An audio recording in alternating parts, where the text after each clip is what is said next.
All right, guys, so I want to jump on here real quick and talk about how you can maximize the distance out of a straight rail like this Ascent Verdict from Black Gold.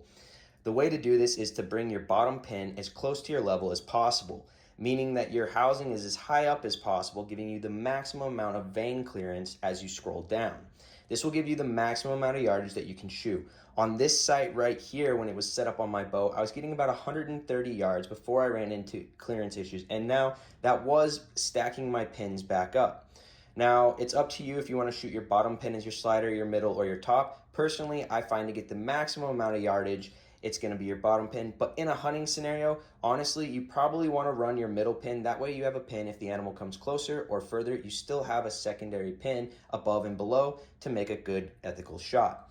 Now, dialed RXOS is a little bit different than those sites. Their rail is slightly angled towards the riser of the bow. Therefore, that means as you scroll, the sight gets closer, making your pin gap decrease as you scroll down to different yardages. So right here, I get 120 yards out of my top pin, and I can get 150 yards out of my bottom pin.